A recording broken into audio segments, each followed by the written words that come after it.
Come here.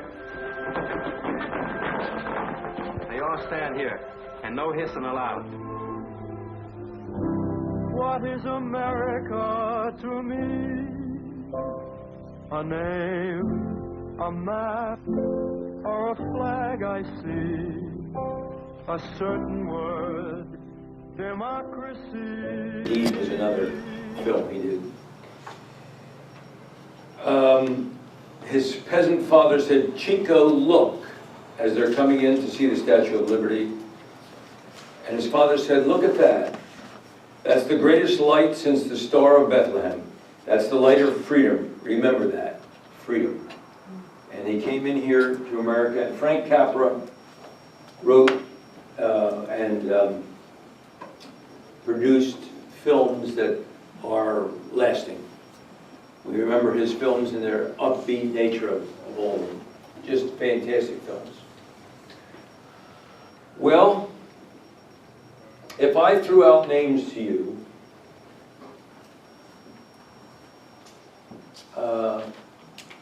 it's the political thinkers is what we want. What we're going to start with. I want to throw some names out to you.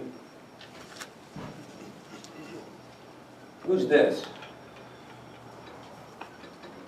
I guarantee you that the young school children aren't learning any of this. We're not young school children, and none of us know it because we were all raised in the public school system.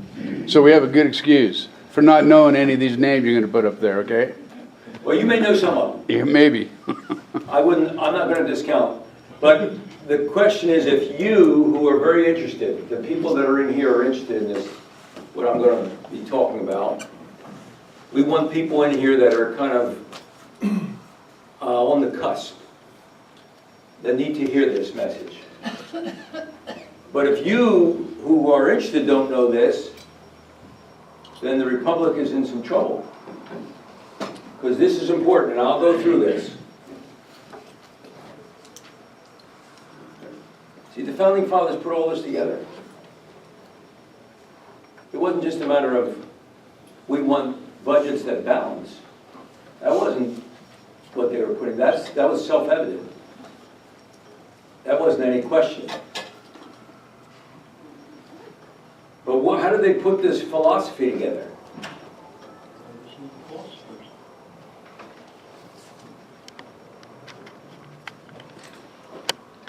Compounding of evidence?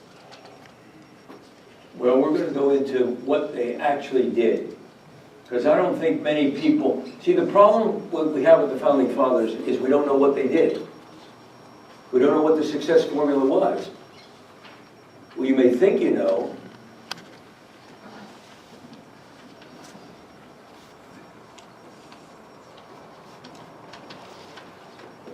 Sounded like they studied history and both oral and written and saw what worked. What's that? They did what? They studied history and oral and written history and saw what worked. Well, this is a good point. And we're going to get into this. Now, this is a great man here. And we're going to talk about this. I talked a little bit about this man last week.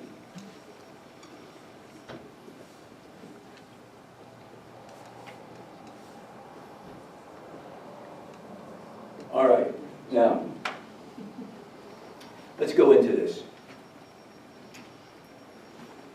This isn't being taught anywhere. Very little, bits and pieces somewhere.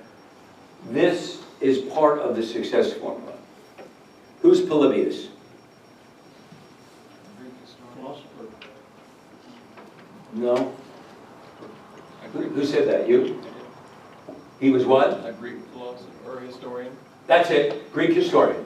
Greek historian who lived about 205 years BCE or BC. And he was a great Greek historian. His years of living were 204 to 122 BCE. One of the greatest of all the Greek historians, next to Herodotus and Thucydides. They had great Sorry. That's okay. I didn't know I made people cry so fast. See, the Greeks, the pesky Greeks, were discussing a lot of different things. They were talking about all these things. They were trying to figure all this out. And the Romans were very powerful in the world at that time, but all these Greek philosophers and historians were trying to put together what works, what is life all about.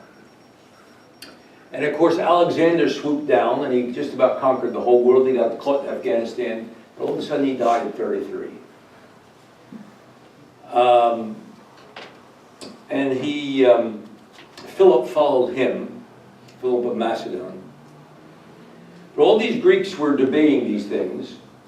There was a great debate over what monarchy is, what aristocracy is, and what pure democracy is. What kind of a government do we have? Constitutional republic. What is it? Constitutional republic.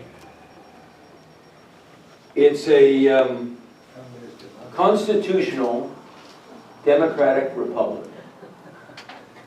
Is what the founders put together. We don't have that today. We got a communist democracy today.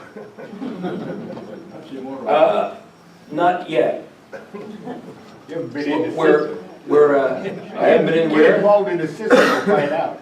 All in our... Well,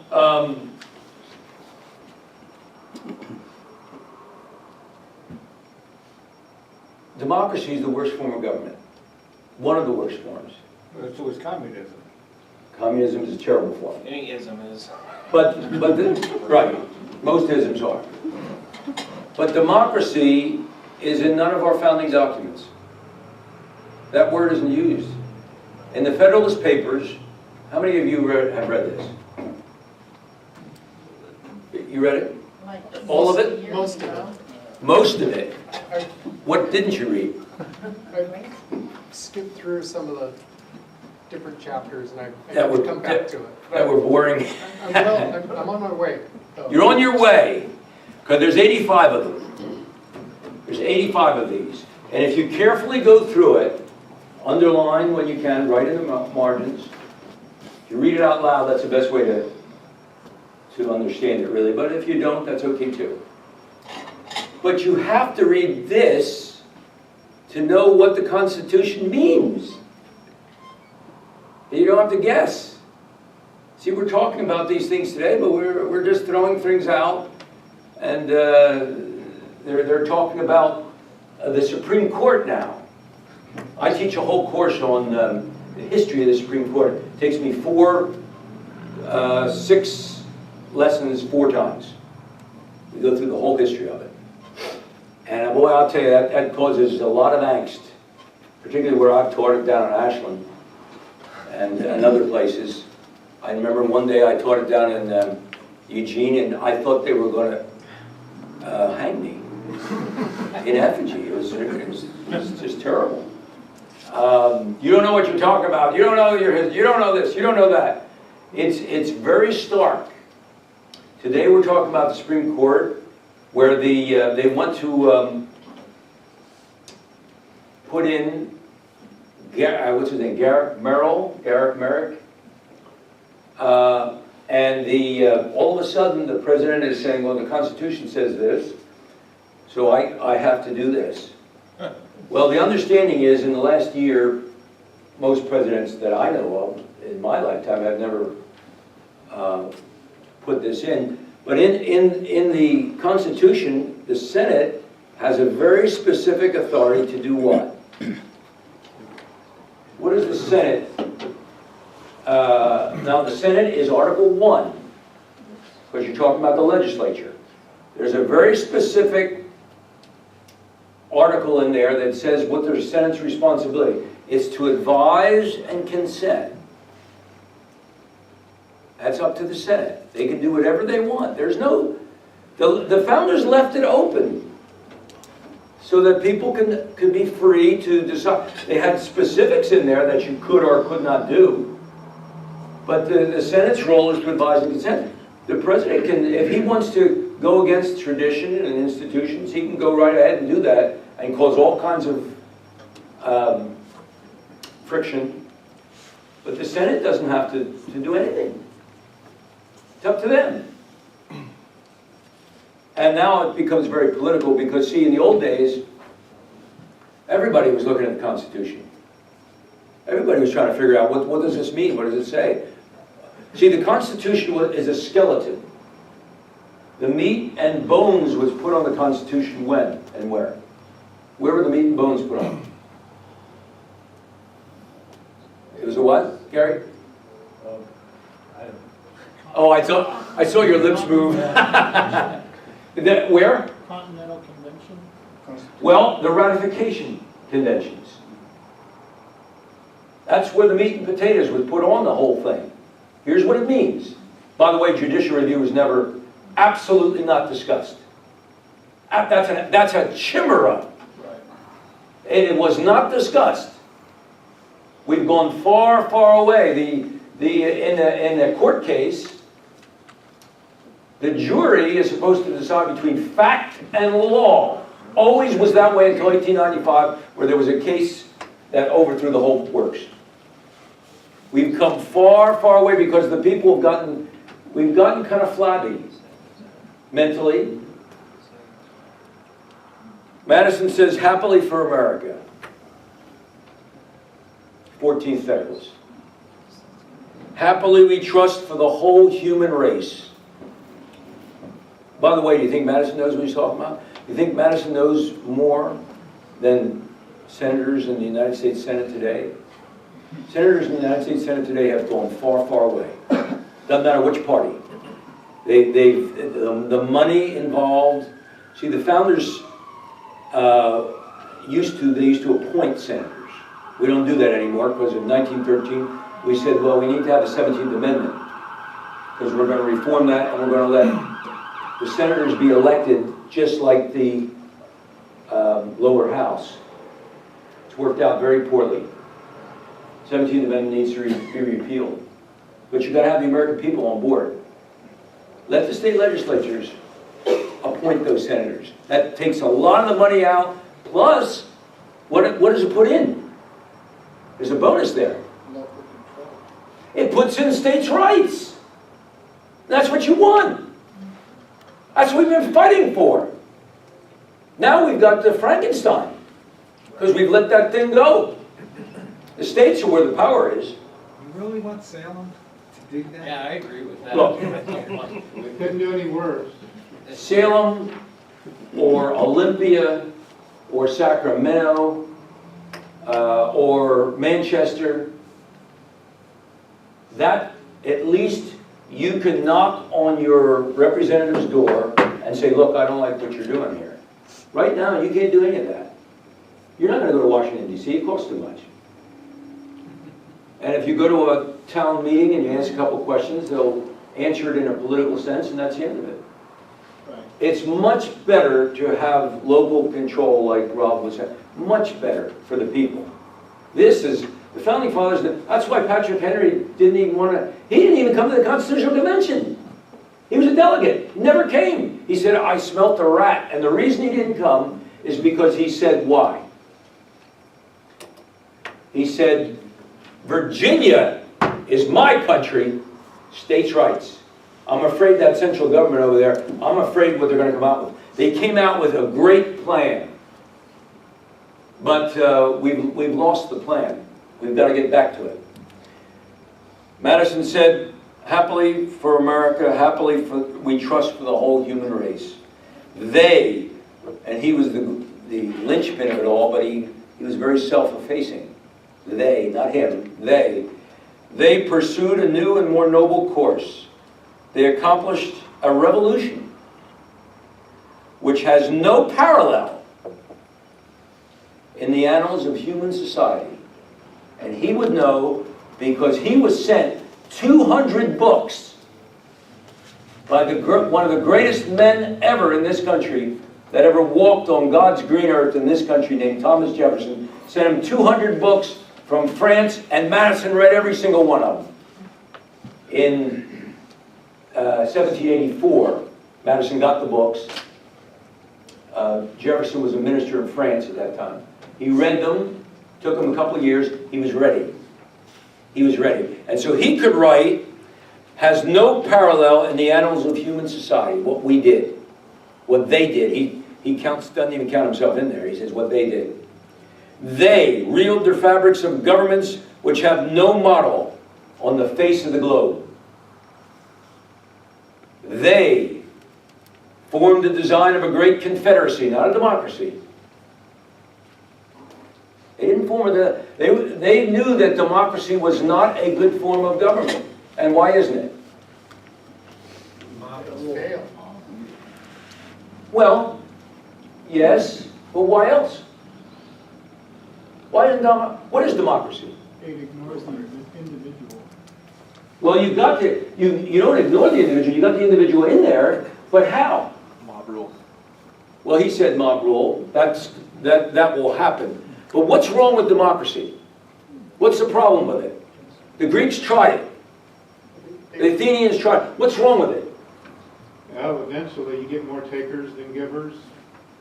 You could, but let me tell you how it works. And you know how it works, but you're just not. All these people in here, right? Democracy, every one of you has to decide on the issues. You don't have representation, you have you. You're going to make, you can't follow all that.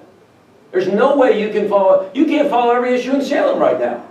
You send a representative, and all you have with that representative is faith that they will be honest. That's all you've got. You don't have anything else. So the character, and they talk all about it in the Federalist Papers, character is the number one. Period. Integrity. Got to have that. No, you don't have that, it doesn't matter what it doesn't matter what anybody says. You don't have character, you don't have anything. But every one of us can't decide every issue. You work for a living. You raise a family. You can't decide all that stuff. It's not a good form of government. It's a failure form of government. It didn't work for Greece, it doesn't work. So he said Confederacy, and then he said this. Madison said this. Now when these people say the Constitution's outdated, it's a living, breathing document. By the way, I've got a Constitution here. It does not breathe. I've listened, it doesn't breathe.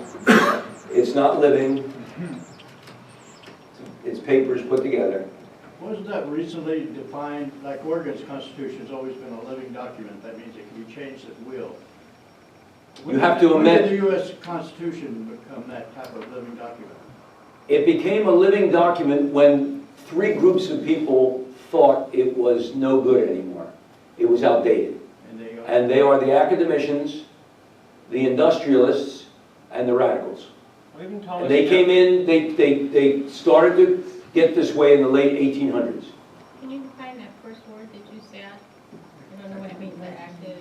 Academicians, the teachers in colleges and so forth, instructors, professors. Even Thomas Jefferson stated that the Constitution should be updated as to fit with the will of the people. And how would you do that? The will of the people is we always have to go back and actually state to see if it's actually still relevant. Well, what did Jefferson mean by that? What he meant by that is if something were to actually change on the will of the people, if someone's mind or the people of the generations, something became invaluable, it would have to be changed, actually format towards the actual strength of the mind of the individual. And how would you do that? Amendments. You would amend it. You'd amend it. Okay. So we have that in there. You can amend it. There've been 11,000 amendments put forward. And what is it? 24, Yeah, 24 passed. Right. 27. We have 27 amendments. And why do we only have 27? We're smarter than you. Because Well, it's not smarts. It's well written. What's well written? The Constitution. It's well written, but why do we only have 27 amendments? He said 11,000 have been put forth. Let me tell you something. When Madison boiled it down to 17, he had 192 in front of him. He boiled it to 17. It went to the Senate. They boiled it down to 12. Then it went to the where? States. States. And they boiled it to 10. And the reason we have 27 amendments is because it's hard to amend. And it's hard to amend because everybody gets a discussion on it. Everybody's involved. You know why the ERA didn't pass? Why didn't the ERA pass? Intelligence. It's what? Intelligence. Got nothing to do with intelligence. Well, it has something to do with it, but not. There's a reason why the ERA didn't pass. Everything has to do with intelligence, but you know, there's a lot of intelligent crackpots too. Why didn't the ERA pass? It was in the early 70s. Because the women started to read it. They started to read it and they said, this is bad. And so they had 30, they needed 38 states, I guess it was. They had 36 of them. And all of a sudden they started to reverse it. They couldn't get through the states. That's it. And that's because the founders put this in because they felt discussions were needed. We will talk, I think it's either next lesson or the lesson after. I'm going to tell you how the Constitutional Convention was put together and how everybody had their say in how it operated. And see, the amendment process, a lot of people don't like this. They want to put in the judges in the Supreme Court, which, by the way, should not be the last decision anyway. We've allowed that to happen. This is wrong. This is all wrong what we're doing. They say, well, we don't want this amendment process because we can't get this through. Well, the founders did. Yeah, you can't get stuff through just because you have let's say you want to redistribute the wealth. I'm going to have an amendment to redistribute the wealth. If you're a billionaire, and my name is Bernie Sanders. If you're a billionaire, I'm going to take, first of all, I think you're corrupt. I don't even know what you do for a living, but you've got to be corrupt because you have $1 billion.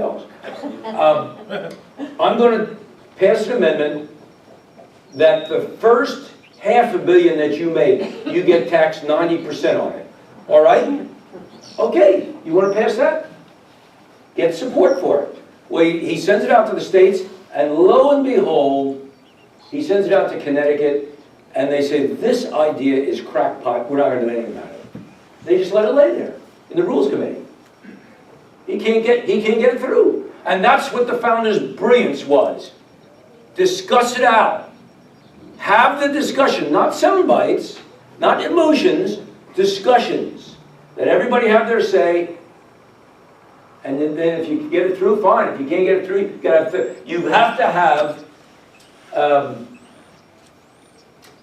3/4 of the states. They made it tough. All right, so Madison said, it's incumbent on their successors to the Constitution, to improve and perpetuate. Perpetuate it. We don't want you to mess around with this. You want to improve it? There's a process to do that. But we want to perpetuate it the way we wrote it. If their works betray imperfections,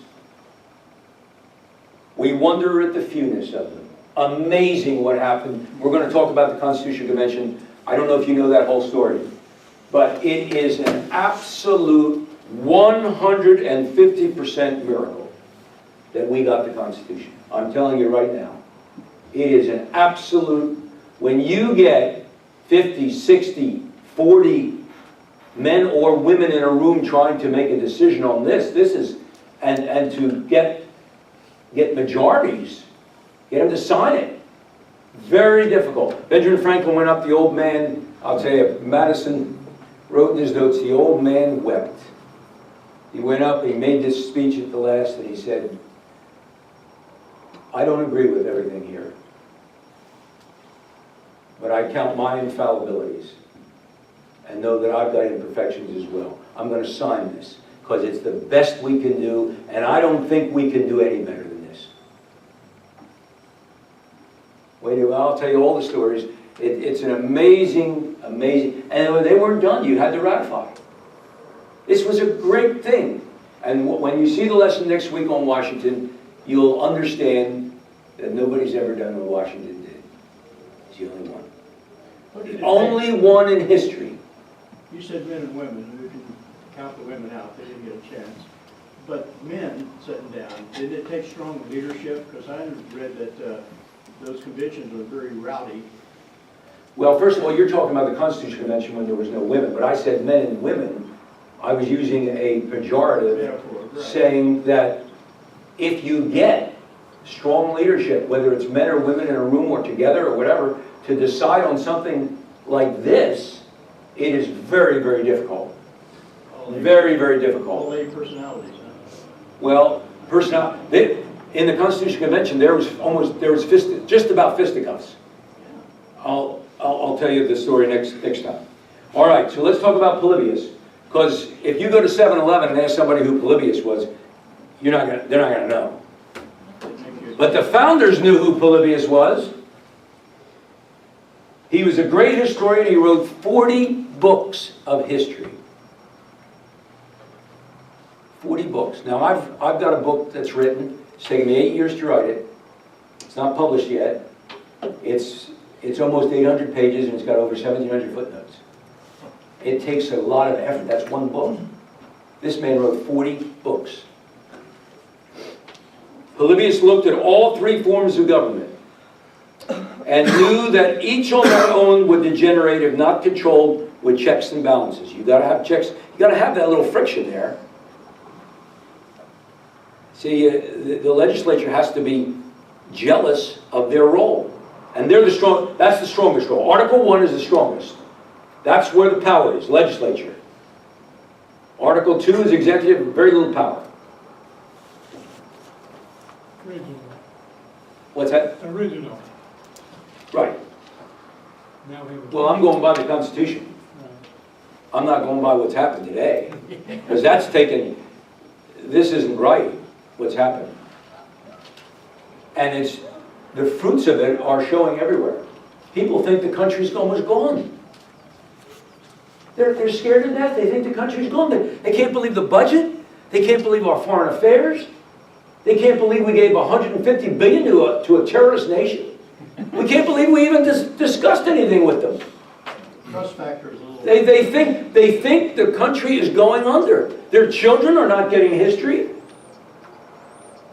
Oh, yes, They're they are. scared to death, and I'll tell you why. They're getting revisionist history. We haven't followed this. We've gotten away from it because we think we know so much. Well, let me tell you a little bit more about Polybius. He said that aristocracy, which would have been the Senate, would sink into oligarchy. What's oligarchy? Rule by many. Rule by what? By a group. Yes, the Soviet Union was an oligarchy. Committee. Yeah, right. The Politburo, that's an oligarchy. Remember all those old men would come and they'd always look, they would be wrinkled up and they'd be mad all the time. They'd be in a rage every day. They woke up, they were mad, they wanted to take this country and that country, and they'd lie at will. And then you had, what's his name, Lenin, who was the one who put the impetus behind that. He was in a rage all the time. All the time, totally. You don't want that. You don't make good decisions in a rage. All right. Democracy represented the vast population of people, but by itself it's not a good form of government. And which monarchy and aristocracy could not exist with just democracy. Polybius postulated that all three systems be combined into a mixed system of government, which he felt the Romans were starting to do and became very friendly with Rome. However, after Polybius died, Rome became dictatorial with an emperor form of governing ruler's law. Let me make a note here for you. One time, in the beginning of our country, there was a cabinet meeting that was taking place in Monticello. Monticello is the home of Thomas Jefferson. You ever been there? Unbelievable. Anyway, that Hamilton and Jefferson, who did not get along, met. They didn't know each other very well in the beginning because they were doing different things in the country. And Hamilton walked into Monticello and said, who are those three statues up there in your library? And Jefferson said, the three greatest men that have ever lived. And Hamilton looked and said, well, who are they? He said, John Locke, Sir Isaac Newton, and Francis Bacon. And Hamilton said, no, they weren't the three greatest men that ever lived. Jefferson looked at him and he said, well, who do you think? He said, well, that's easy, Julius Caesar. Well, I thought, I was there, by the way, when this conversation went on. And I thought that Jefferson would expire right there. Julius Caesar was a bloody dictator. But that was Hamilton, see? And right away, there was a difference in opinion. Now, when Hamilton wrote the Federalist Papers, that was a different Hamilton. That was the great Hamilton politicizing an event that needed to take place. He was backing the Constitution. Why was he different? He changed around 1792. He had an affair, and he had nine children. His wife lived 50 years after him.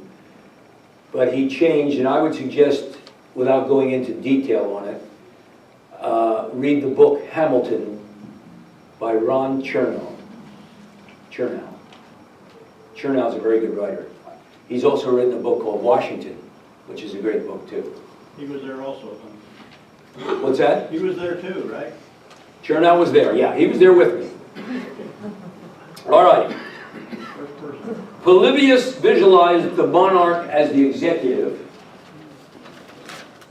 aristocracy as the Senate, and democracy represented in the popular assembly. The first three-department constitution in history was brought up by Polybius. No judiciary, though. Polybius didn't have a judiciary. That was the first time we spoke about three departments and checks and balances. The idea of a three-part government or separation of powers died with Polybius until when? Now, Polybius died 122 BC. When was the next time we talked about it? When? We was talking about forming a nation separate from England. Yeah, but who was the man that talked about it? An absolute genius who spent 20 years putting together a history called The Spirit of Laws. I don't know if anybody's looked at it. Who? Not Frederick Bastiat. No, Bastiat, no. That's the law. It's a little teeny, everybody should read that, though. Yeah. No, that was, see this? If you don't know this, your children don't know this either. And their children aren't going to know it either. So they're going to say, well, the Constitution's outdated. They don't even know how it was put together. How's it outdated when you don't know the building blocks? Well, let me tell you something. 1,800 years later, Charles de Montesquieu, the great Frenchman, put it all together. Absolute genius. Founders read it. They said, this is the form of government we're going to take. Now, Montesquieu had a judiciary in there, but it was very weak. He based it upon England's judiciary, which was not a good judiciary. Yes, there's Montesquieu, and we're going to talk about him a little bit later, too, and we'll put it on my, what you call it. That's good. That's a picture of him. England's judiciary was very weak because the judiciary, the judicial department, and the executive were tied together. That's no good. You can't have that. The founders changed what the judicial department. Well, what's the role of the judicial? What's the role of the Supreme Court? Ensure the Constitution is enforced. Who said that? I can't. Somebody said that. Was it you? Was it you? Yes. Make sure what now? That the Constitution is reinforced with all laws. Not enforced. The enforcement powers of the executive. Legality of it. Interpret. It's what? interpretation. Yeah. All the, have you ever read opinions of the, whole opinions of the Supreme Court? Copied opinions. On the top of it, it says opinion. That's it. It's their opinion. There is no enforcement power for the judiciary. Well, that's because the Constitution is so vague that they have to decipher it in their own opinion. I mean, you can't. The Constitution isn't vague. Oh, it's in vague, but by actual legal terms, by terminology. Well, there was a justice of the Supreme Court named William Brennan. He was appointed in 1956 by who? Eisenhower. He said, to just piggyback on what you're saying, he said anybody who thinks they can interpret the Constitution as the Founding Fathers meant it is a hypocrite. A lot of those opinions are written, they said, this is not what the Founding Fathers intended or were thinking, and then they'll issue an opinion that does become a law. Well, that's right, and that's wrong. Well, so it is. And unless we, the people, rise up and get some understanding on this, the Supreme Court is doing stuff that never, ever was intended. You can't have one person deciding an issue on, let's say you have an issue, a very fractious issue on gay marriage. That's a social issue. Which, by the way, there's nothing in the Constitution about that. That's a social issue. That's a state. Let the states make their own decisions. But you can't have a 5-4 decision, one person making a decision on that. That's not the Founding Fathers. Well, but they did, so now what? Well, I know what they did, but I'm just saying that's not our form of government. Well, anyway, Polybius came up with the idea of separation of powers, and it was dropped. 1,800 years later, Charles de Montesquieu, in the Spirit of Laws, brought it up, and the founders picked up on it. Now, let's go to the next one. Do you have the political philosophers? I want you to turn to number 6. That's it. Beautiful. There he is. Can you widen that a little?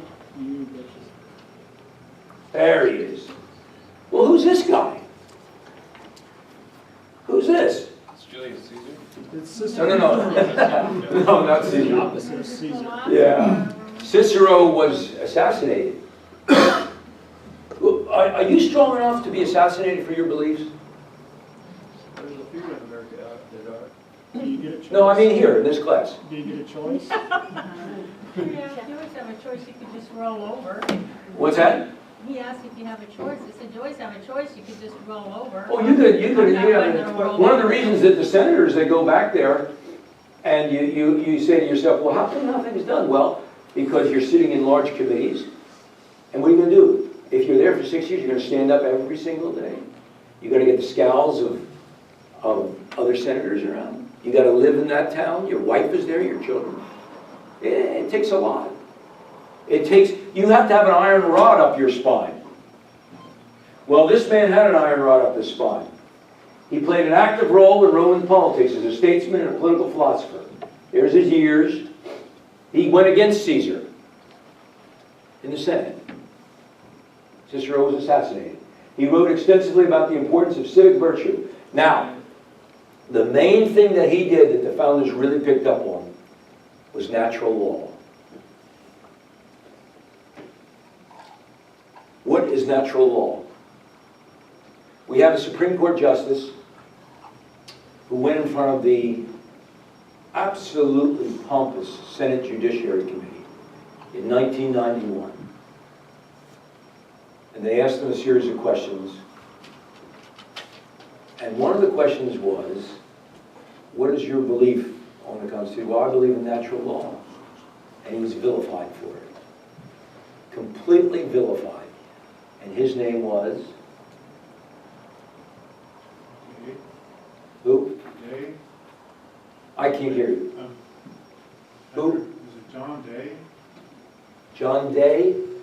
I don't know. Who's John Day?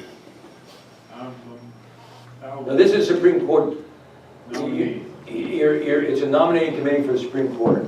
John Day's a city in Oregon, I know. But you're being interviewed. And this justice says, I believe in natural law, like Cicero. It wasn't Bork. Wasn't Scalia. Scalia had a 98-0 vote. Scalia didn't say anything like this. Scalia believed in it, Right, he was a but he didn't enunciate it. This man did. Did he get appointed? I'm not going to tell you. I'm asking you. I'm asking you who said, because we're talking about natural law, and I'm going to ask you what natural law is. But I want to know who was the justice that talked about it. Anybody know? Yeah, but you can't pull it up. I gave you the year. What court was it from? What year? I'm not giving you any hint. DC You're trying to save America. If you're going to save America, you got to know this stuff. Who's the guy? Clarence Thomas. 1991. I gave you the date. Right? Remember that? Now, Bork was 1987, and we now have a verb. You got borked. You got borked. That was a terrible thing, and they pleaded with him. Please, don't say everything. He said, no. He says, I'm going to. He says, because the American people need to know the right way to judge. And then he wrote, and luckily he didn't get appointed, because he wrote a great book called The Tempting of America. You ever read that? Unbelievable book he wrote. And he also wrote another book called Slouching Toward Gomorrah. And Bork was right. And because he didn't get appointed, he wrote these great books. A lot of people have read these books. He could have written great opinions. He's what? He could have written great opinions, too. He could have written great opinions, but I think he did a lot more good not being on the Supreme Court. It would have been great if he would have been on it, but he didn't have a chance because the political winds changed. It was no longer it became a Democratic Senate. Well, that's a controversy we're in today. The political winds. Well, yeah, but I'm just telling you why Bork had a real problem. He was an intellectual, first of all, and really he was talking over everybody's head. That's the reason he was able to write the books. Well, Supreme Court justices don't talk like you and I.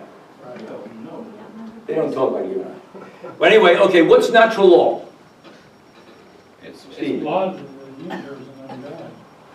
That's exactly right. The Creator's order in the universe of things is natural law.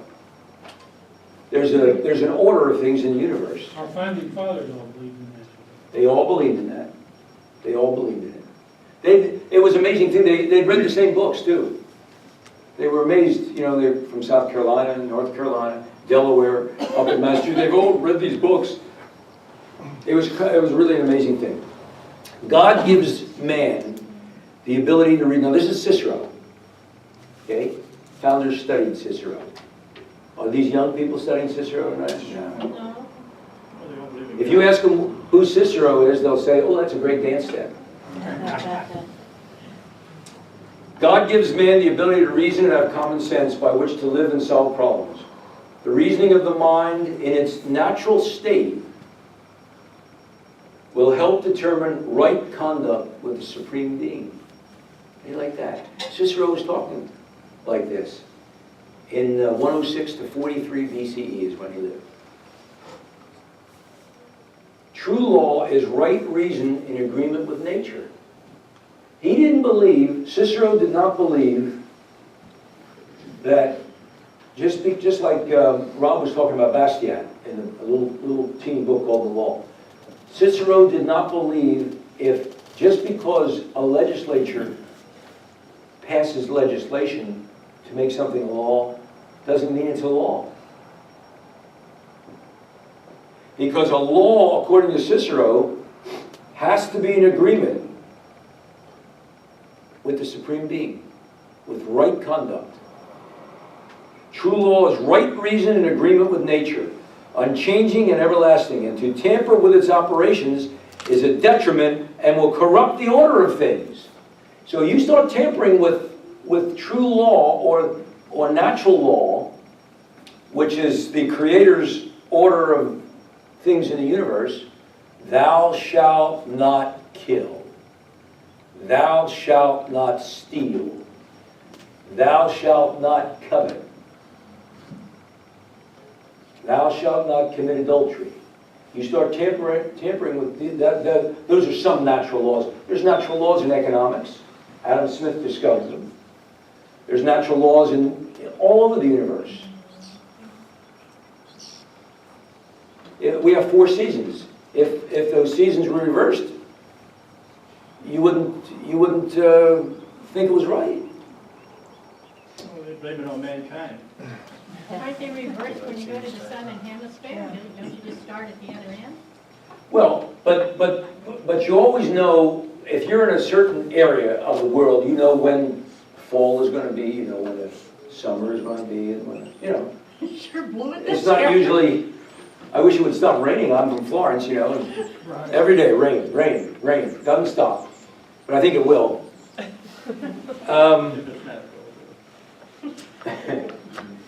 All right. He wrote some books on the Republic. He warns that the Republic, despite being for superior to all other governments, is being destroyed. He blames this destruction on personal ambition, which was beginning to override the common good, especially among the ruling elite. Many of the ideas presented in On the Republic, which is one of his books, clearly demonstrate the profound effect Greek writers such as Plato and Aristotle had on Cicero's work. Let me say one thing about that. The founders believed, you have this? This is Adam and Jefferson's letters. Every young person should read this. They want to know history, read this. Adams and Jefferson didn't get along for a while. Then they renewed their friendship and wrote all these letters. And guess what? I'd rather read Benjamin Franklin's letters, they're sexier. Well, but we're on Adams and Jefferson right now. They talked about Plato in here. I won't read it to you right now because I think I'll read it to you another time. They thought Plato was an absolute crackpot. And Jefferson could not understand how Plato seeped into religious values and into governmental ideas. And they wrote back and forth. They'd read them in the original. They'd read Plato in the Greek. And John Adams said, I got through that. He says, I don't know how I got through it. And John Adams was brilliant. He said, I read it, and he said, it was terrible. And by the way, at the Constitution Convention, they never used any of Plato's ideas. None. Nobody used his ideas at all. Founders called for a virtuous society like Cicero did.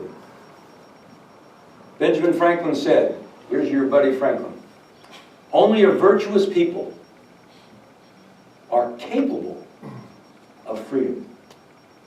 As nations become corrupt and vicious, they have more need of masters. That's what's happening here in this country. You know, you can say all you want about the budget, about foreign treaties or our relationship with foreign countries, about the relationship between the 3 branches of government, about all of these various crackpot ideas. You can say all you want, but the bottom line is the culture. You lose the culture, you lose everything. You must, because see these documents that we have, Declaration of Independence, Constitution, beautiful, wonderful documents. They're words on pieces of paper. If you have unvirtuous and unrighteous people determining what they are, they have no value. You must have a virtuous society. And by the way, there's a certain religion that needs to be taught. And we're going to talk about that. It needs to be taught in the schools. I'll tell you what it is. That's against the law. Not the law of this country. Maybe now. And by the way, I was on a school board. And there's some things that you can get around. George Washington said,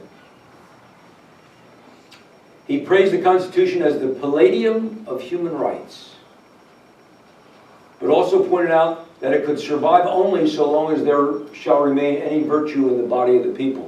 Now this is what Cicero was saying. And the founders picked up on Cicero, they picked up on natural law. John Adams, our Constitution was made only for a moral and religious people. It is wholly inadequate to the government of any other.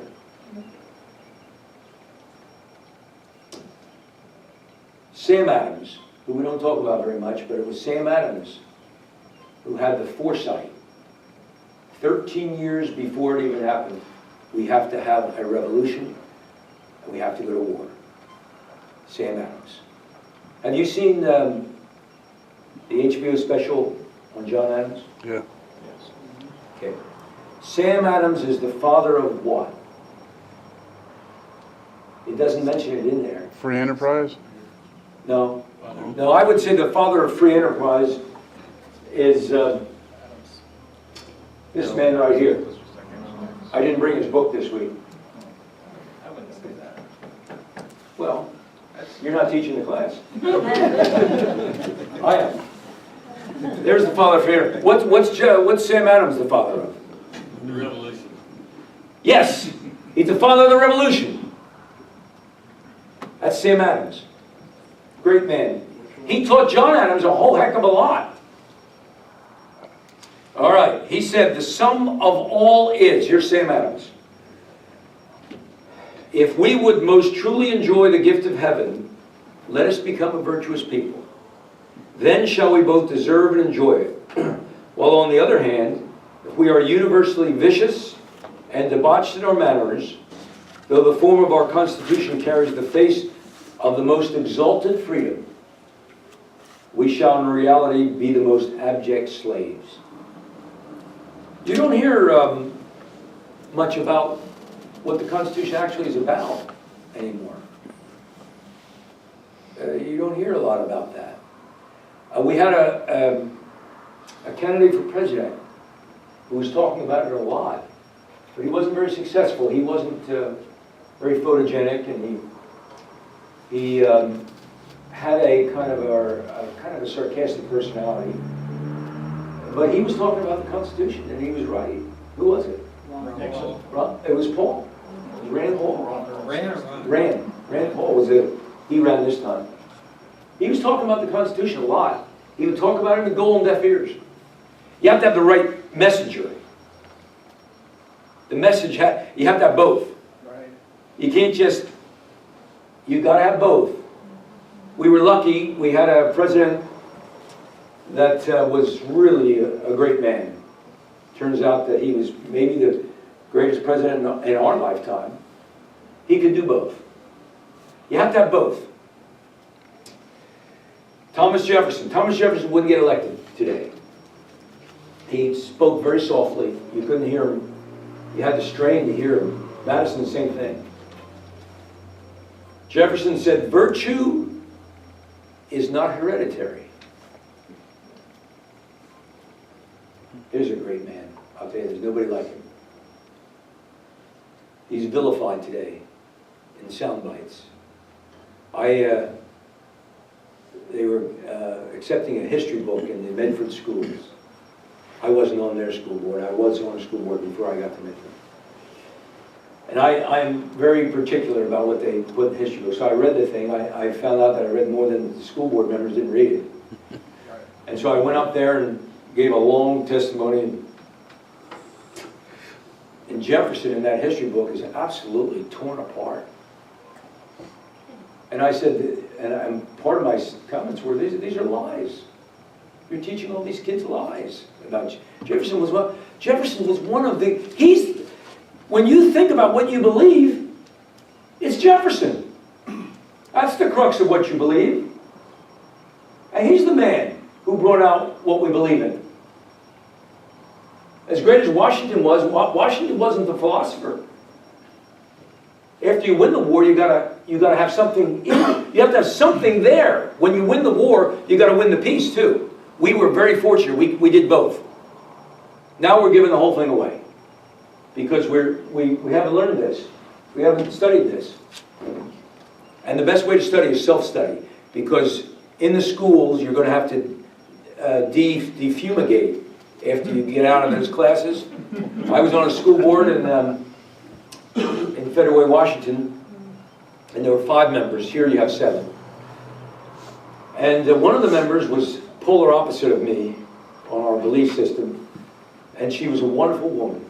She said, "Joel, would you go with me to my daughter's class at the end of the day? She has a great history teacher."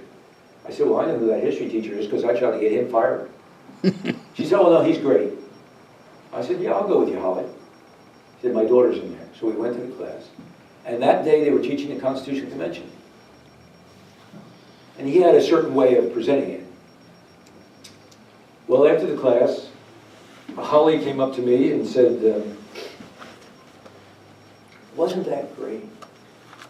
Wasn't that wonderful? My daughter was in there. It's just bad." I said, "Holly, it was absolutely terrible." "What do you mean it was terrible?" I said, "Look what he did in there. He taught the Constitutional Convention, and he had Malcolm X in there. Whatever you think about Malcolm X, he wasn't there. Hollencroft was there. She wasn't there. Chief Joseph, he wasn't there." So he's telling these children what they believe in the Constitution. That's not what I want my children to have. I want them to know what the people that were there thought of it. Not these other people who weren't there. I said, "Holly, this isn't good. This isn't a good way to teach. Your child is not going to get the right opinion of this. It's not the way to go." I went back into schools and I said to the superintendent, "You got to fire this guy." "Well, we can't fire him. He's too popular." Tenured. Okay, I'm just telling you. He's not going to help the schools the way he's teaching this. All right. Many of the founding fathers were very religious. Okay, that was Cicero. I want to go on to the religiosity here too a little bit, because the founders used the Holy Bible in their discussions and their documents and everything else about 34% of the time. How do you like that? They were very well up on the Bible. They had read the Bible. Jefferson, before he went to bed every night, he would read the sayings of the Messiah every night before he went to bed.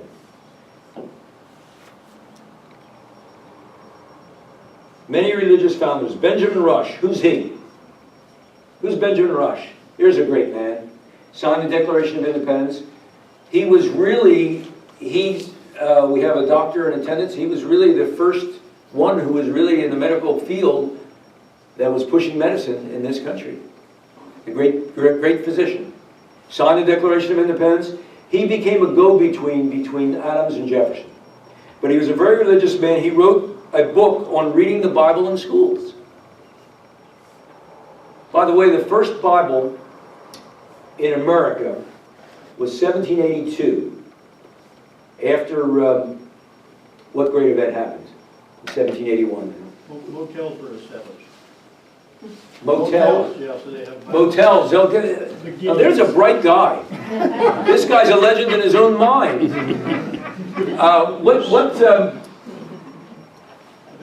What happened in 1781? Well, you had Cornwallis was defeated at Yorktown. In 1782, the Continental Congress funded the first Bible distributed in the United States. How do you like that?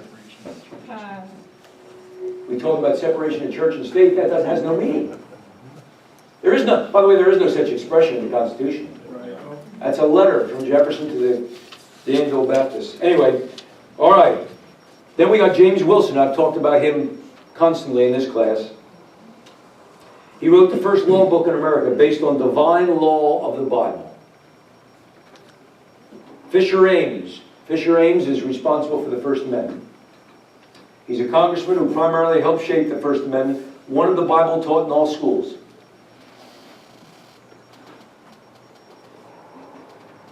The Bible is not a religion. It is the story of the house of Israel awaiting the Messiah. That's what it is. It's not a Presbyterian book or a Methodist book or LDS book or a Catholic book or a Jewish book. It's a book telling this story. It's a very spiritual book. It's gone through a lot of hands, a lot of translations. Elias Boudinot, here's a great man. He signed the Treaty of Peace with Great Britain in 1783. He helped frame the Bill of Rights. First president of the American Bible Association Society.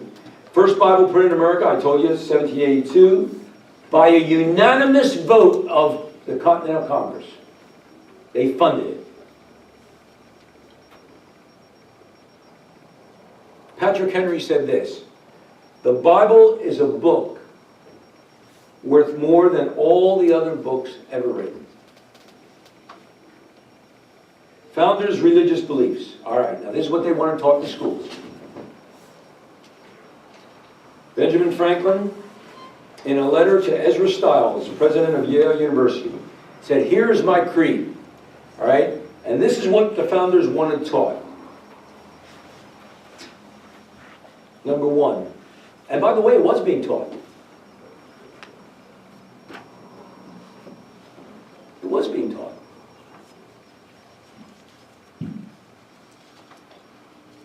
Ever heard of the Northwest Ordinance? You've heard of that. It's written in 1787. Northwest countries, territories, and the founders got together, certain of the founders, there's a lot of them, and wrote articles and said, here's what we want in those Northwest territories. And it was signed during the Constitutional Convention, not there, but they signed it in July of 1787. And here's Article 3. What should be taught in the schools? 3 things. What do you think they were? Reading, writing, and arithmetic. They do what? Reading, writing, arithmetic. No. Reading, writing, or religion. No. What it says what? Reading, writing, or religion. Religion is 1. 2, morality. You got to teach morality in the schools. You got to teach religion. And then you're probably saying, well, what are you talking about? What religion? I'll tell you in a minute. Number 3, knowledge. Religion, morality, and knowledge being necessary to good government and the happiness of mankind, schools and the means of education shall forever be encouraged. Northwest Ordinance. That was a philosophy that didn't work. No, you're wrong about that. It did work. It just got, It did work. yeah, just got changed. But other philosophies came into America that did not work. And we glommed onto them. Now here's what the religion that they were teaching. Okay, this is what was being taught in schools for a very long time.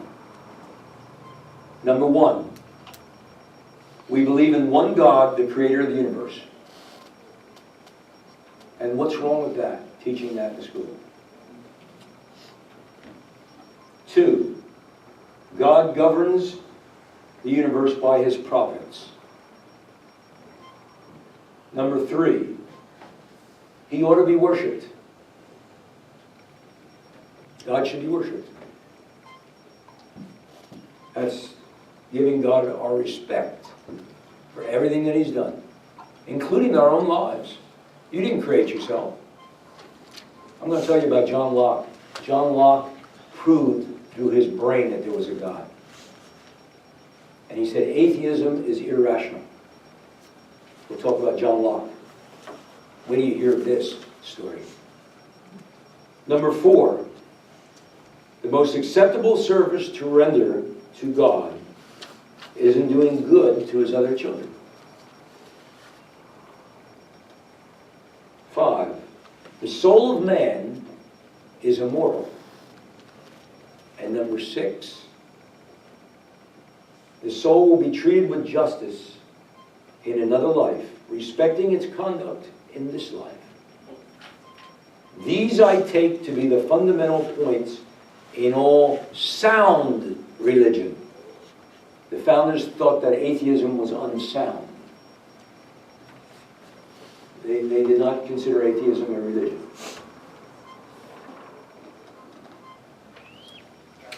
And they got that from John Locke. They agreed with John Locke on that. Sam Adams, and that's what they were teaching in the schools, by the way.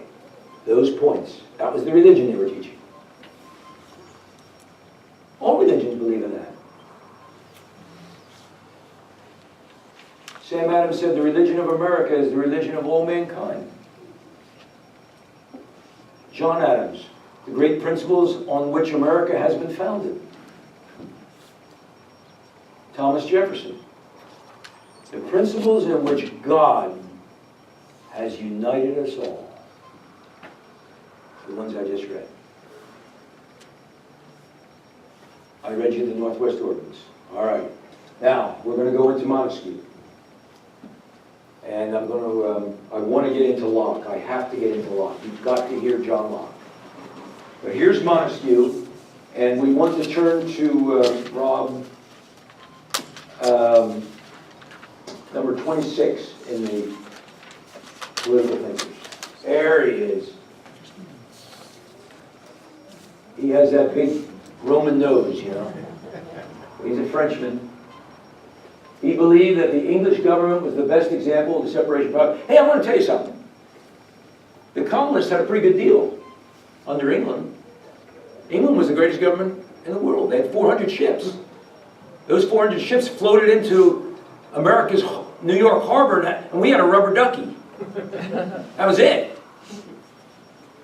England was a pretty good deal, but guess what? The Stamp Act was a penny, and they weren't going to put up with that. Give me liberty or give me death for 1 cent.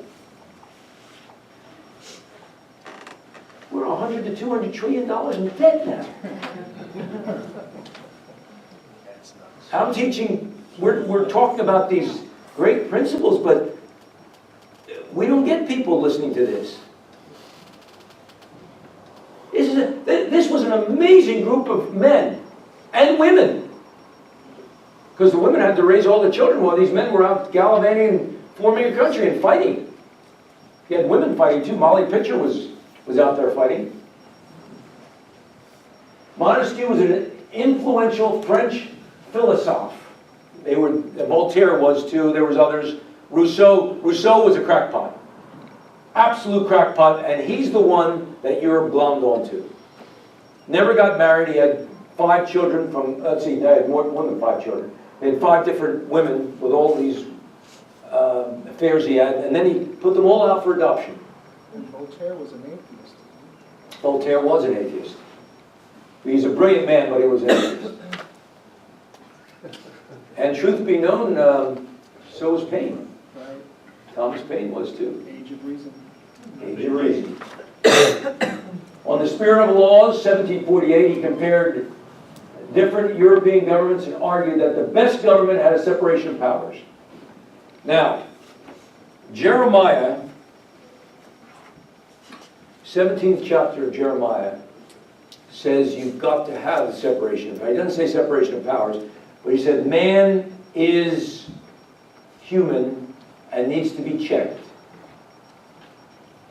And the founders were very up on the Bible, and they went by a lot of this stuff. Montesquieu felt that England was the closest to moving in the direction of separation of powers at the time. This was 1,800 years after Polybius. Wow. And right in the nick of time. Now that says 1748. I think it's actually 1751, but we won't argue for a few years. And the founders read this stuff. He spent 20 years writing that. He's a brilliant man. He put all these histories together and he said, this is what works. All right, now we're going to go to another great man. Sir William Blackstone. You may have to interpolate him somewhere else. I don't have him in the... Blackstone? He is who?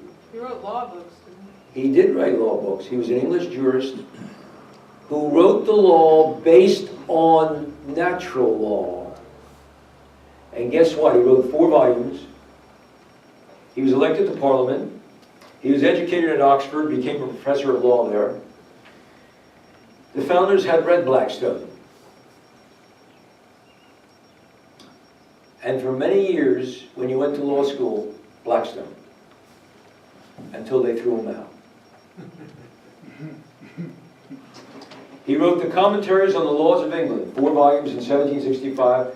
The founders quoted many times and used as their premier legal work for America. You'll read, when you read the Federalist Papers, I know you're going to read that, aren't you?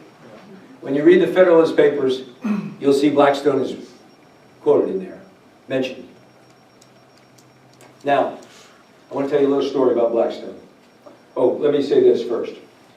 Supreme Court Justice James Iredell, 1799, he's from North Carolina. He was in the ratifying convention in North Carolina. Said this, quote, "For near 30 years, Blackstone's Commentaries has been the manual of almost every student of law in the United States, and its uncommon excellence has also introduced it into the libraries and often to the favorite reading of private gentlemen." He said that from the Supreme Court. Now, we had a great man who, without this man, we wouldn't be here. He was a failure at almost everything he did early in life. And at one time he was a businessman. He had a little shop with another gentleman in Salem, Illinois.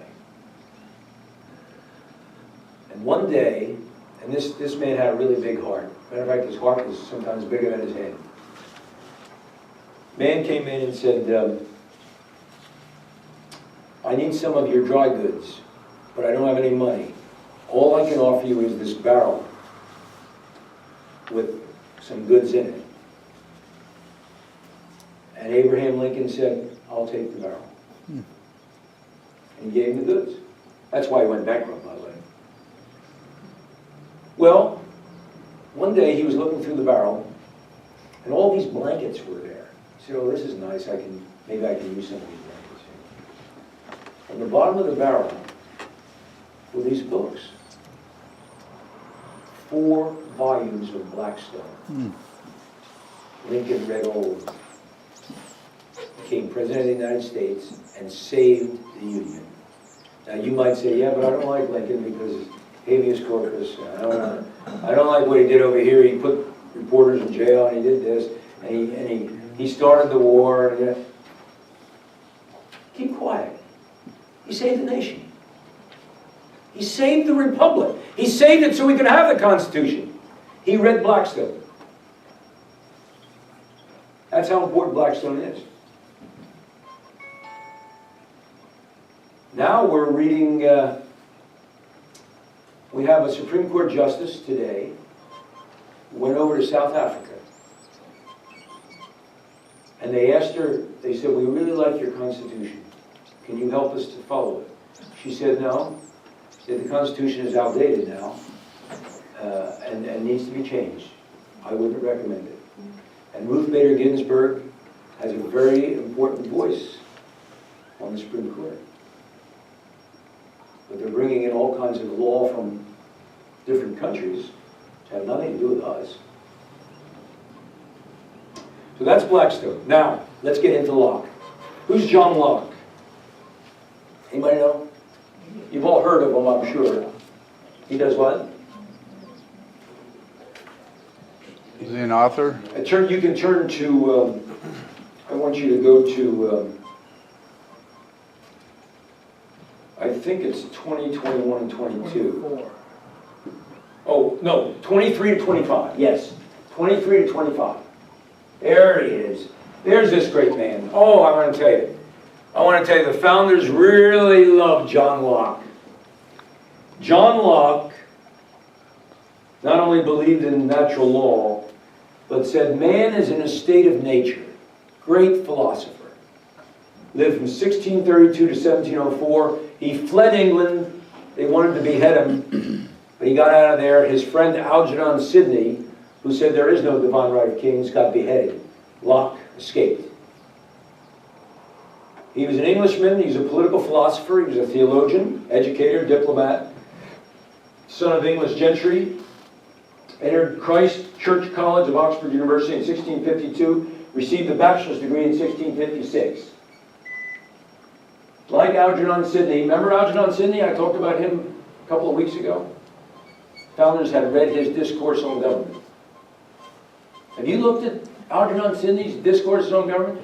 Did you know who Algernon Sidney was before we talked about him? The founders had read all this stuff. This is the amazing thing. They knew all of this. And they put it all together. Kind of like when you put a stew together. A big pot of stew, you put in carrots and meat, and you put in vegetables and, you know, maybe a little Tabasco sauce. You stir it all up, and then you get something really good. That's what they did. They put all this together in a stew, and Locke was part of it. Locke explained his ideas in his most famous work, Two Treatises of Civil Government. He's not easy reading.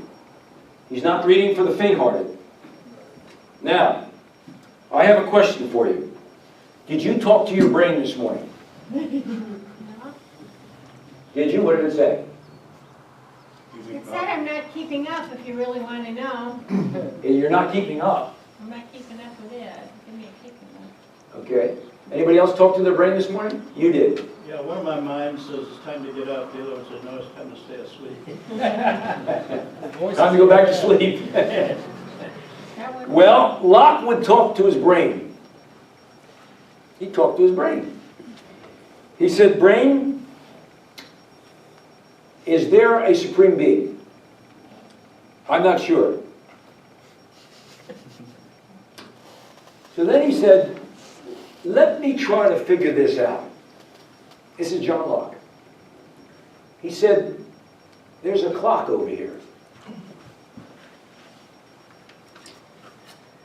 That clock has wheels, cogs, sprockets, and springs in the clock to put it together.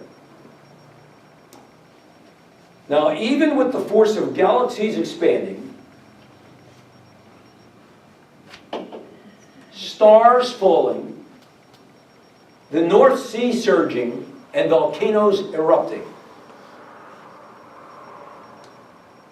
that would not cause that clock to be created. All of those events, those are major events. They're natural. That's right. So Locke said, only an intelligent being could put that clock together, because all these other things could not. Right? Okay? Therefore, I am an intelligent being. That rock is non-cogitative. I am a cogitative being. I'm a thinking being. That rock doesn't think. That rock could not put me together. Therefore, I am an intelligent being. I could make that clock. An intelligent being made me. There's a supreme being. That's John Locke. He thought it through. Our eye has 500 parts. If one is missing, we're blind.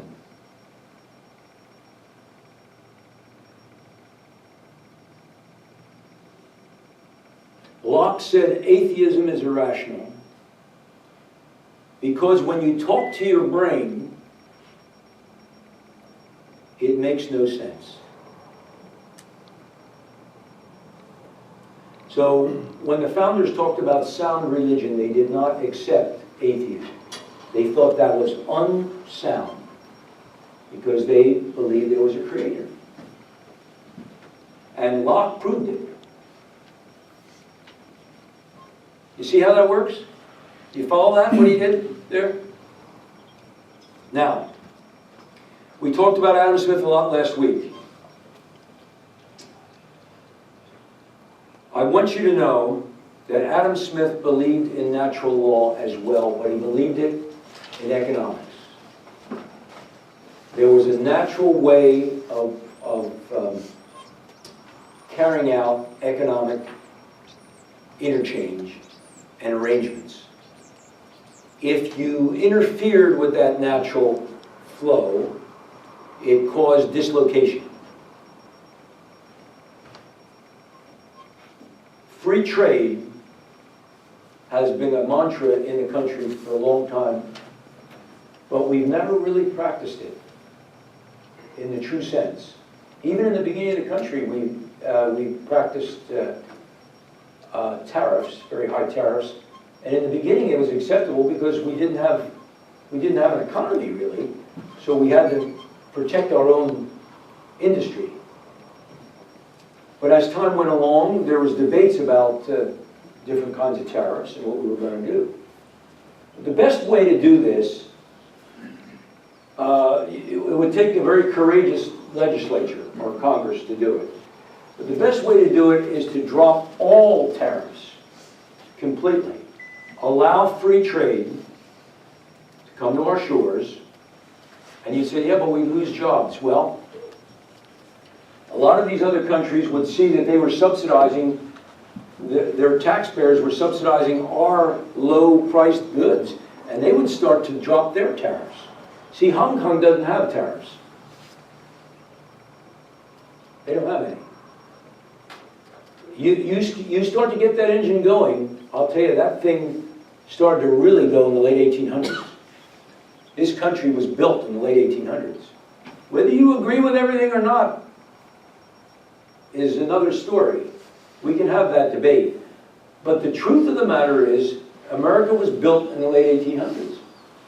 And then it flowed from there. The thing about Hong Kong is that it was impressive because they don't have the natural resources that we have here. That's right. Because you can show an example of a pure economy based on supply and demand without the natural resource Exactly right.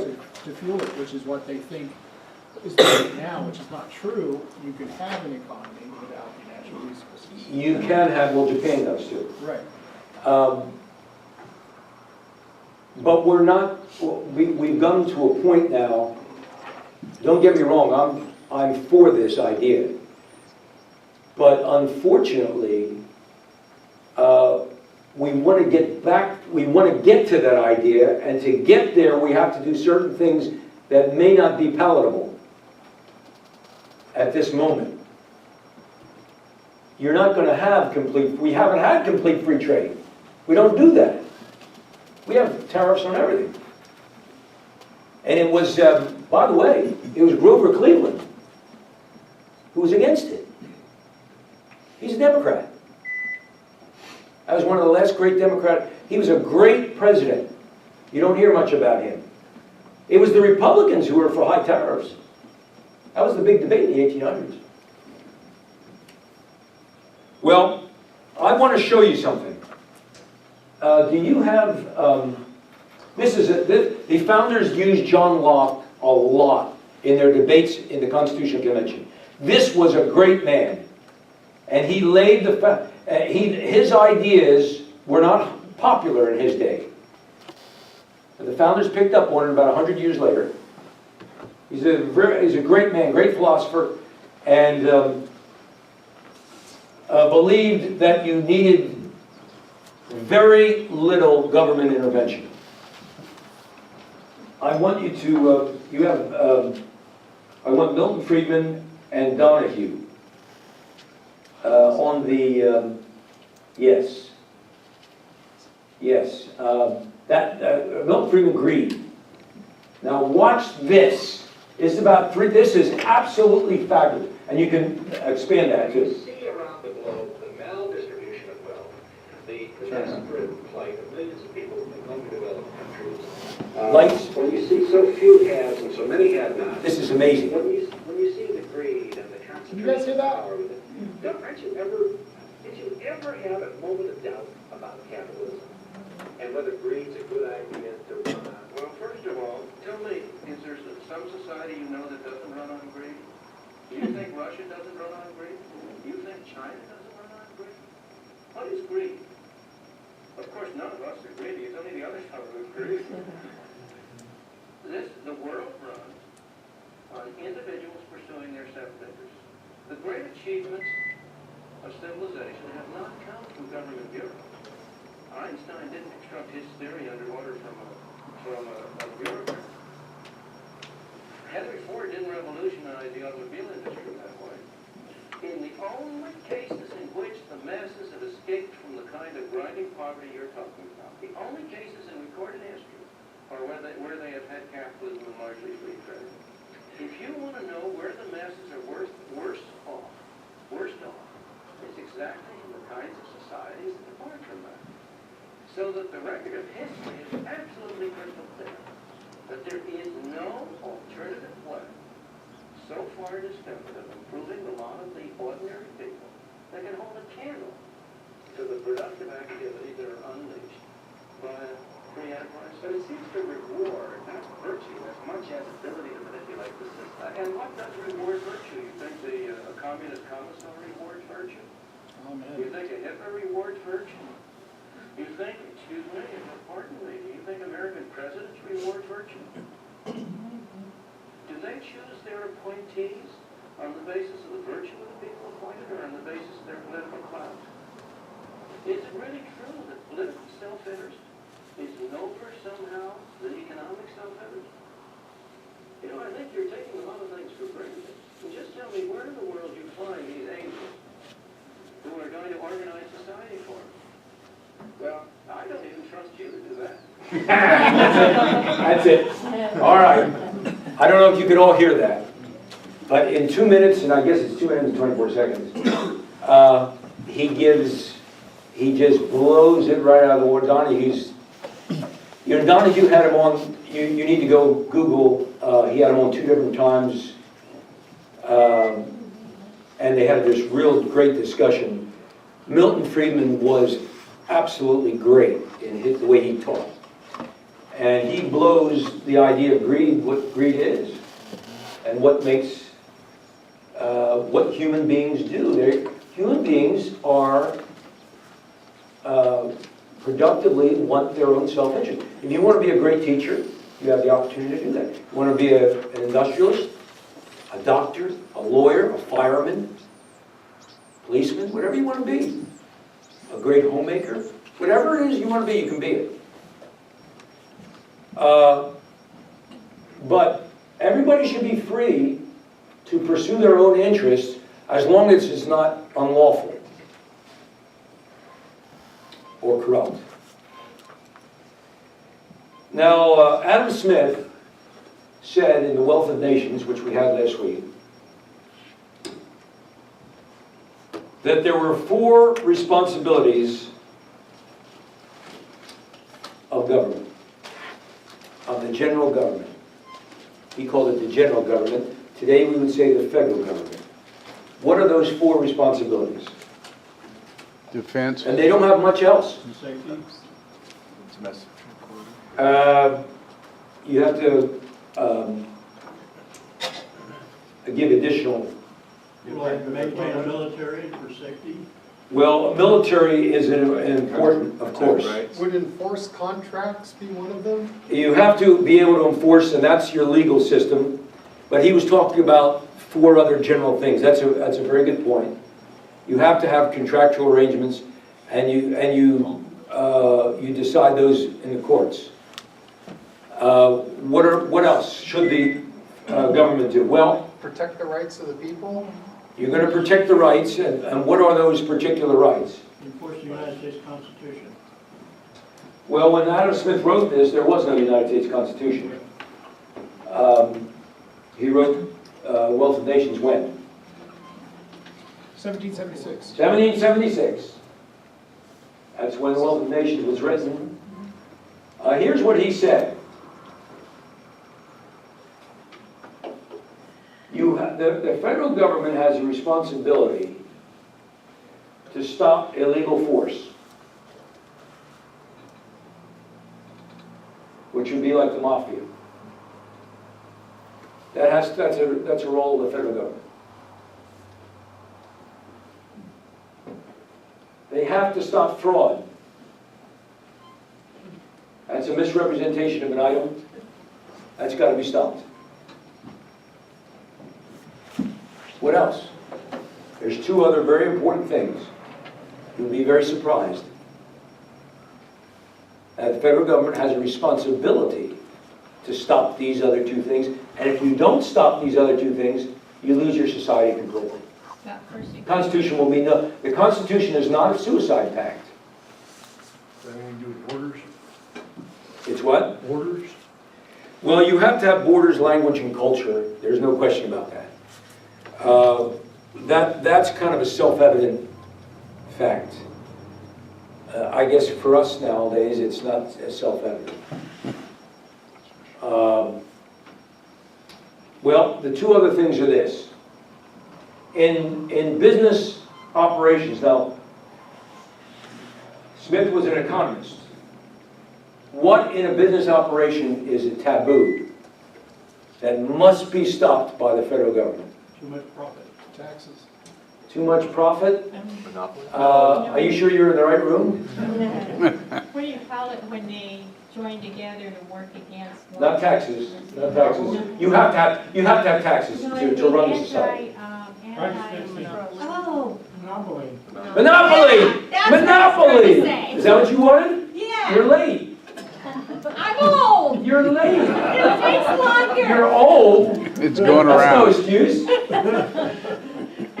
been 50 years. Okay, now, let me ask you a question. Because you guys are pretty smart, right? We think so. Apparently not. The brain is right. Why is monopoly bad? Price fixing. It's Well, right. Well, I don't know if it You're is the bad, only because one when they that's got broke it. up the Standard Oil Company, he actually made more money by them breaking it up than him We actually are gonna- having the monopoly. I'm so glad you brought that up. That was in 1911. We are going to talk about that in just a minute. Hold on to that. You got it. That is a great thing that he just said. Because I'm going to show you how stupid we are. Right. Yeah, but Just he a minute. already monopolized it before that happened. Well, what's your first name? Dale? Dale? What do you mean he monopolized it? What is a monopoly? Well, it's control. Are you, when you say he, who are you talking about? Rockefeller? Yeah, Okay, Rockefeller. okay. He run everybody out of business, so he was the only one providing kerosene for the home industry. All right. What is a monopoly? Controlling one business. So it's 100% control? Complete control. How much did Rockefeller control? 94%. Well, that's 90%. for sure. You're just about right. 90%. Is that a monopoly? Well, not a true monopoly, but yet he controlled it to where he could. Set the price. It's Well, wait a minute. Let's go step by step. Let's not go too far. So you're saying it wasn't really a monopoly? Not a Now, we got this case we're going to talk about in 1911. That's Standard Oil versus the United States. It's an oligarchy. Put that annex for us. Your guesses are okay, but they're not making it. Rockefeller paid the railroads to charge. Oh, wait a minute. money, I'm too, not run 'em out of interested. business. You're telling me how bad Rockefeller was. I'm not asking that. I'm asking you, was Standard Oil a monopoly? Yes or no? No, Not a true monopoly, no. All right, that's not a true monopoly. All right. So that wasn't a true monopoly. So a monopoly is what? Complete control. It's 100% control. Well, it's like the Like the post office. hospital over here. It is. Like post office, yeah. Like the hospital have all the little clinics out here, but they're all inside that hospital. Banking. And then we had an independent in town and they tried to run out of business. Well, let's stick to the Rockefeller case group. Let's stick to that. What are the monopolies that are created today as a result of Microsoft. Other government. Microsoft was not a monopoly. That was an antitrust suit in the late 90s. It was not a monopoly. It was going that way. What about trading? It was going that way. So do we sue them then? No, we allow competition to arise. Okay, now let's explain this a little bit, because we've gone way too far. We had what was called the Sherman Antitrust Act. Remember that? Yes. Okay, that was in 1890s. Trustbusters. Did that work? No. It did not work. Now, let's talk about what Rob talked about. He brought up 1911 case. John D. Rockefeller was hauled before the federal courts. Too much control over kerosene industry. He found a way. He was dirt poor. This guy had nothing. Right.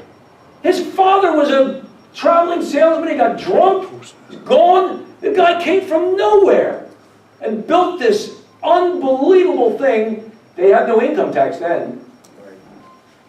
Just built the thing up. We had very few regulations.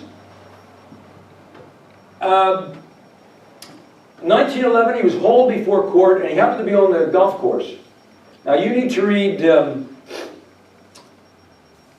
Titan by Ron Chernow. There's Chernow again, right? He writes all this kind of stuff. He was on the golf course with a priest. And he said to the priest, "Do you have a dime?" The priest said, "Yeah, I got a dime." "What do you need a dime for?" He says, "Because that's all I'm going to be worth after this casing." Well, guess what happened? Rob said it. But they broke up Standard Oil, and they made all these little companies like Conoco and Sun Oil and all these. And guess what? Because they said it was a monopoly, like you're saying. Because that was the time of the progressive movement. And Teddy Roosevelt started this whole thing. He said, if it doesn't prohibit me to do something in the Constitution, I can do it. He put it on its head. That's exactly opposite what the founders said. They said if it's not in the Constitution, you can't do it. Right. He turned the whole thing around. And he's on Mount Rushmore. And by the way, if anybody wants to go with me tonight with a chisel and hammer, I'll go with you to South Dakota. We'll get him out of there. And we're going to put Jackson and Madison up there. Because there's room, you know. Roosevelt had a pretty big head. So take him out of there and you put those two in. All right. So in 1911, they had the Standard Oil case. They broke it up, doubled Rockefeller's worth. They're so stupid. But then, you may not know about this, Rob, in 1921, they would not haul U.S. Steel before them because they said that's not a monopoly. No, They didn't know what they were doing. They borrowed money from them. Well, that. But there's very few monopolies.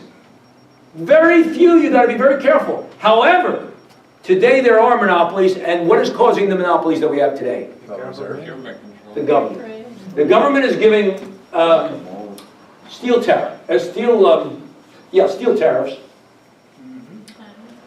are not good for America. You're protecting domestic steel, but you're not allowing cheaper steel to come in. Let them compete and see where the American people go. Now, there's a lot of quandary today. They say, now one of the presidential candidates says, we want high tariffs on Chinese goods coming in. Well, okay, American people don't have to buy Chinese goods if they don't want them. Yeah. No. Right? So far. What's that? So far. Well, listen, I got a pair of Chinese pajamas years ago. Those things didn't even button. They were so poorly made. Now, maybe now there's better. I won't buy any Chinese pajamas anymore. I'm just not going to do it. You can make a choice of what you want to buy. Right. That's up to you. But we need the freedom. We need to. The government is causing monopolies by giving special benefits to certain companies. They're the ones that are causing more monopoly, and monopoly is bad. Adam Smith said it, he was right. And there's one more thing he said the federal government must do, or you lose your civilization altogether. What's that? I gave you a hint. Adam Smith was dead right. What's the fourth thing that needs to be done, and the federal government needs to stop it? Now, all these things I'm telling you, they don't stop. Right. But the things that they do, they allow, are wrong. But the things that they should stop, they're not stopping. There's a fourth thing here that should be stopped, and what is it? Taxation without representation. Well, you have representation, you still vote for people. Right. You may not like the outcome. Well, I don't like the IRS, they're a monopoly.